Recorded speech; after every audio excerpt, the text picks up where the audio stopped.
What's your favorite scary movie? It's the question that started it all back in 1996, and it's one we have to ask ourselves all over again now that Scream 7 has finally slashed its way into theaters. But honestly, the lead up to this movie has been just as terrifying and chaotic as anything happening on screen. For many hardcore fans, the ending of Scream 6 felt like the absolute perfect closeout to the current Core 4 story. Samantha Carpenter finally learned to let go of her blood-soaked past and stopped being so suffocatingly overprotective of her younger sister, Tara. It was a beautiful, hard-earned character arc, a theme that surprisingly, and maybe a little redundantly, echoes in this new movie as well.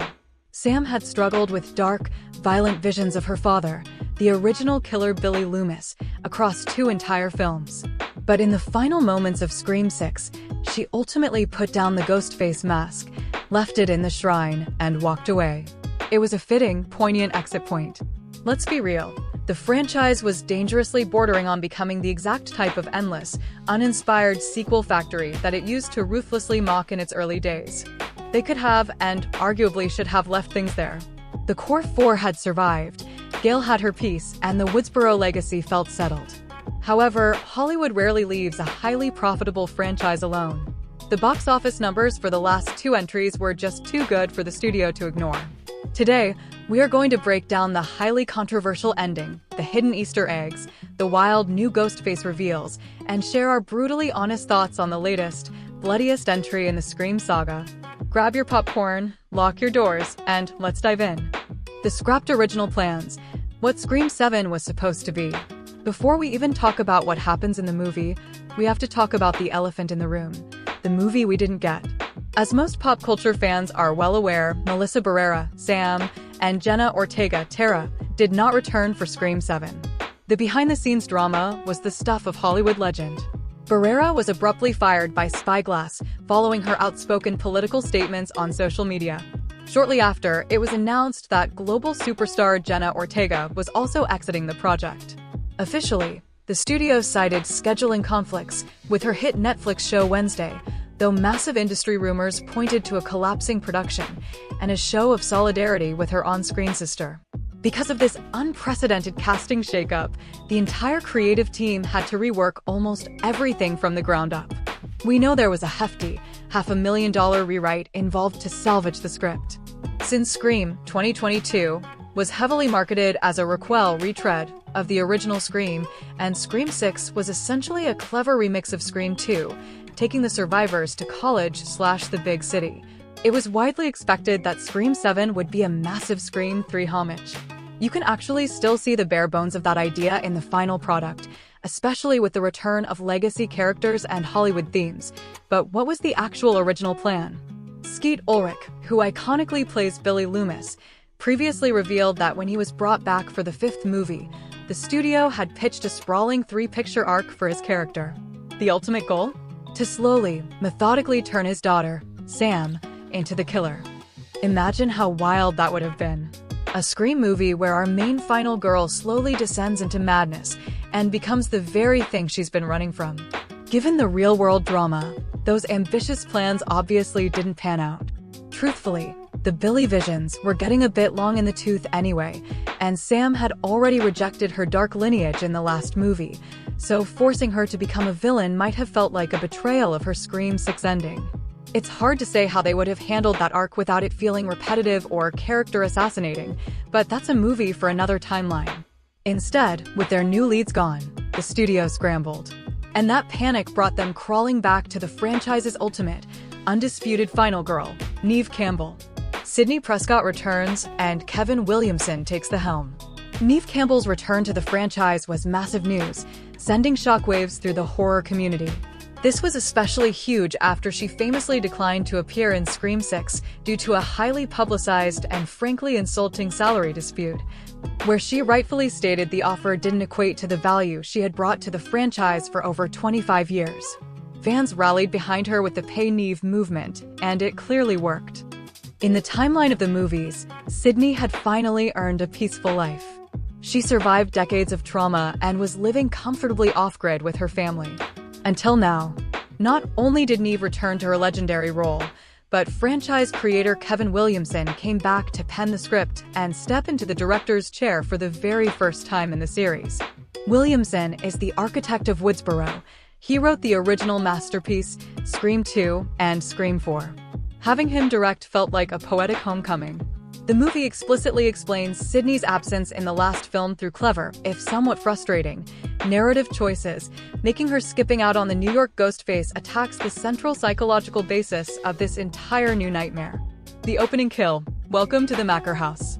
The opening kill of the original Scream with Drew Barrymore is iconic, and the series has built a reputation on wild, subversive, and meta opening sequences. How do you top previous openings?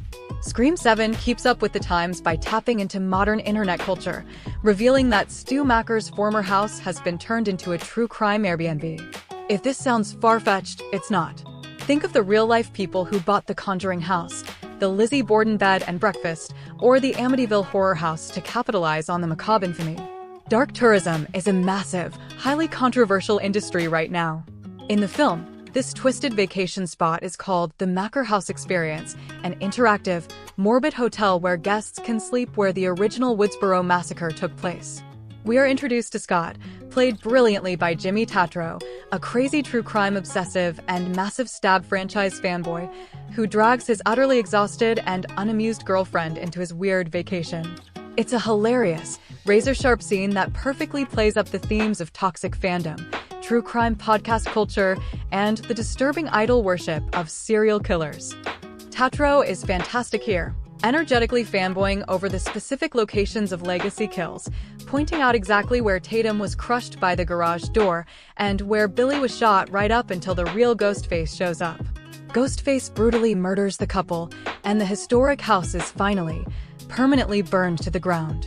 It's a gruesome, incredibly bloody set of kills that effectively sets the stage for what is easily the goriest entry to date. The violence here is so mean-spirited and over-the-top that it borders on Final Destination or Saw territory, signaling a massive tonal shift from the slightly more grounded suspense of the earlier films. The Stu is alive theory and the AI deepfake twist. So, why burn down the Macker house? To make Sidney Prescott believe that somehow, someway, against all laws of physics and biology, Stu Macker has returned. It's been a popular, albeit entirely illogical, fan theory for years that Stu, Matthew Lillard, survived a massive 1990s CRT television falling directly onto his head and electrocuting him in the first movie. Scream 7 leans directly into this meta-commentary, aggressively poking fun at the stubborn internet sleuths and Reddit theorists who refuse to let the character stay dead. The movie even opens with a true crime podcast explicitly mentioning the long-standing rumor that Stu survived and was secretly hiding out at a college in Scream 2, a brilliant, knowing nod to Matthew Lillard's random, uncredited background cameo at the sorority party in the sequel. To pull off this massive illusion and trick the characters, the killers utilize modern AI and deepfake technology. And frankly, this is where the movie will likely make or break it for you. The masterminds behind the mask, Jessica and Marco, want Sidney to believe the impossible. They want to mentally break her, force her out of her safe suburban hiding spot, and revert her back to the terrified, paranoid old Sidney of the 90s. Marco, a former Google security specialist who went rogue, uses his advanced tech background to create hyper-realistic AI deepfakes of Stu's voice and face to taunt Sidney over video calls and smart home devices. While it's somewhat topical given the current Hollywood strikes regarding AI, the whole "it was AI all along" trope feels incredibly cheap. It removes the human element. It lessens the visceral, grounded, heavy-breathing terror that the Scream series is known for. We don't want a hacker typing on a keyboard. We want a clumsy guy in a robe tripping over a couch while wielding a buck 120 knife. Sidney's new life and the next generation. Cutting away from the techno-chaos, we catch up with Sidney. We learn she is still happily married to Mark, played here by Joel McHale, a genuinely fun and unexpected casting choice for the police chief, and they have a beautiful family with 3 kids. Sidney works at a local, cozy coffee shop called Little Latte, living a quiet, unassuming life under the radar.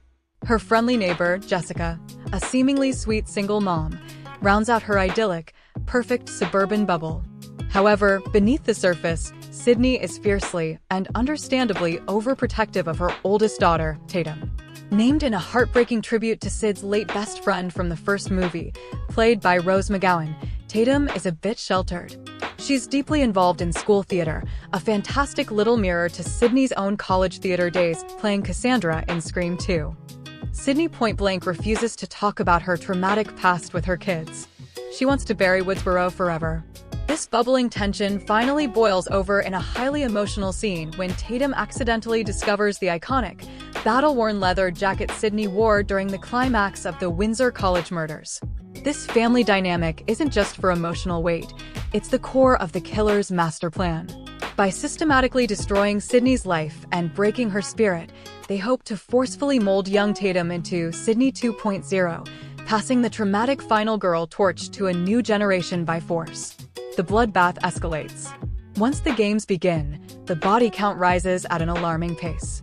Tatum's innocent friend Hannah, played by McKenna Grace, is brutally gutted at the local high school in a terrifying trap set by an AI-generated phone call that perfectly mimics her parents' voices. Ghostface even manages to bypass Sidney's heavily secured, alarm-rigged house, quietly hiding in the attic before engaging in a genuinely tense, nail-biting physical confrontation with Mark. Eventually, we get the highly anticipated return of the legacy survivors, Gale Weathers, Mindy, and Chad. In a chaotic action set piece, they actually manage to run over a Ghostface named Carl with a car. They rip off his mask, fully expecting a grand reveal, only to collectively ask, who the hell is this guy? It's a great subversion of the usual unmasking trope. It turns out Carl is a violent patient who escaped from Fallbrook Asylum. Sidney and Gale, teaming up like the legendary duo they are, head to the creepy facility to investigate. There, they cross paths with Marco, who successfully lies to them about Carl's connection to a mysterious John Doe patient, heavily hinting again to the audience and Sidney that Stu Macker might be locked up in the basement. It's a convoluted diversion tactic that, frankly, doesn't hold up to much logical scrutiny once you think about it for more than 5 minutes, but it keeps the characters moving. Meanwhile, the younger cast foolishly breaks their police-mandated curfew to regroup at a local pizza parlor, directly mirroring the fateful Macker house party from the first film.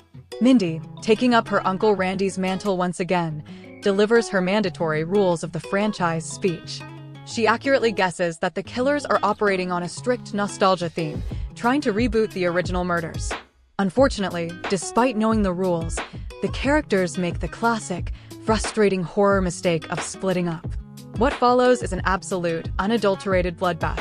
This sequence features one of the nastiest, most wince-inducing kills in franchise history involving a bar's beer tap. Furthermore, Mindy and Chad survive yet another horrific barrage of deep stab wounds. At this point, it raises serious, almost comical questions about how much plot armor these characters are legally allowed to have. Chad has been sliced and diced so many times across 3 movies he should biologically be a block of Swiss cheese. The final act, the Ghostface identity revealed. The third act climax kicks into high gear when Tatum is violently kidnapped after a failed, desperate confrontation with Ghostface. The killers drag her all the way back to Sidney's home, tying her to a chair in the living room in a direct, sickening callback to Steve Orth, Casey Becker's boyfriend, in the opening minutes of the 1996 original. This leads us to the grand, theatrical reveal. On Sidney's massive television screen, an AI-generated, defaked message from Stu Macker slowly morphs into Nancy Loomis, then shifts into Roman Bridger, and finally, heartbreakingly, takes the form of the late Dewey Riley. It's a bizarre, high-tech way to bring back legacy characters and actors without actually resurrecting them in the flesh. However, the execution is deeply flawed. The actors are clearly reprising their roles at their current, real-world ages, heavily smoothed over with CGI to pretend to be an AI program. It makes for a jarring, uncanny valley and, frankly, atrocious viewing experience. Instead of feeling scary or nostalgic, it feels like incredibly cheap, corporate fan service that disrespects the dead characters. As the screens glitch out, the masterminds finally step out of the shadows and remove their masks. It's Sidney's seemingly innocent neighbor Jessica and Marco, the tech guy from the asylum. Their motive? It's peak toxic fandom mixed with true crime obsession. Jessica originally met Carl and Marco while she was a patient at the psychiatric hospital. Deeply inspired by Sidney's empowering survival book Out of Darkness, Jessica formed a parasocial relationship with the author and became completely, dangerously obsessed with Sidney's trauma. When Sidney failed to show up in New York during the events of Scream 6 to face the killers alongside Gale, Jessica suffered a complete mental breakdown.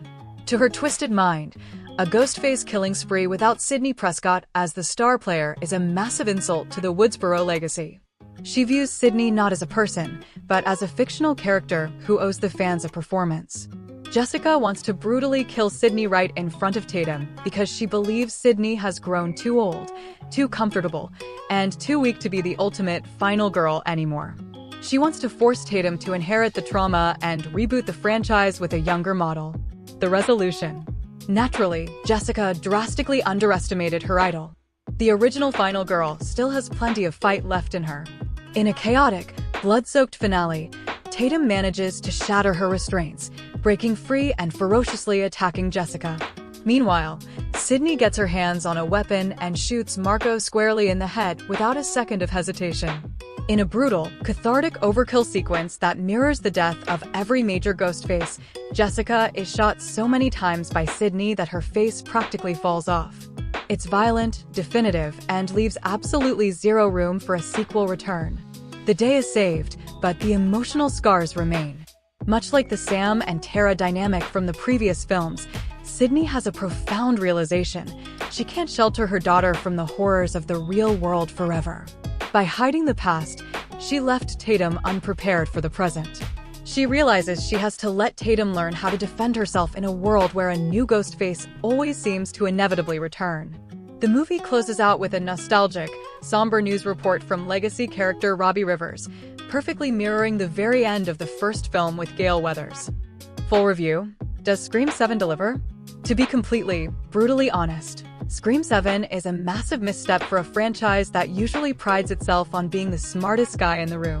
Visually, the movie looks surprisingly flat.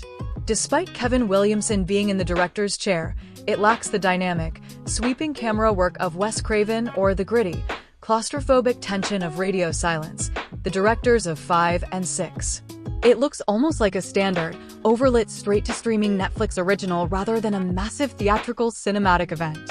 The acting across the board, outside of Neve Campbell and Jimmy Tatro, feels incredibly wooden. This is highly likely a symptom of the chaotic, rushed rewrites following the massive cast departures of Ferrera and Ortega. You can feel the studio interference in the script. It feels hastily glued together with Scotch tape, desperately trying to juggle a poignant mother-daughter emotional core while awkwardly shoehorning in legacy characters and highly nonsensical, sci-fi AI plotlines. The primary reason this franchise is so beloved is its razor-sharp meta-commentary. The first film expertly deconstructed the slasher genre. Scream 4 predicted the rise of influencer culture.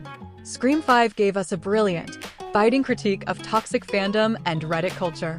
Scream 7, however, feels completely paper-thin in its themes.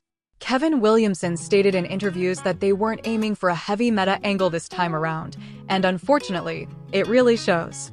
Without the clever commentary, it's just another standard slasher. The killer's motivation has plot holes the size of a meteor crater. Relying on AI deepfakes, complicated Google tech hacks, and convoluted psychiatric hospital meetups completely ruins the grounded, gritty, it could be anyone in your house reality of the Ghostface lore. It feels painfully akin to the messy storytelling of the rise of Skywalker or Halloween Ends, just throwing blind nostalgia and convoluted lore at the wall and praying the audience claps when they see something they recognize. Rather than using legacy sequel tropes to say something clever or fresh about the state of modern horror, the movie tragically falls victim to the very cliches it originally set out to destroy nearly 3 decades ago. It is, unfortunately, a hollow shadow of its former self. What did you think of the Scream 7 ending? Did the high-tech AI twist actually work for you, or did you think it completely ruined the grounded, realistic nature of the franchise? Are you glad Neve Campbell came back, or do you miss the core 4? Let's discuss down in the comments below.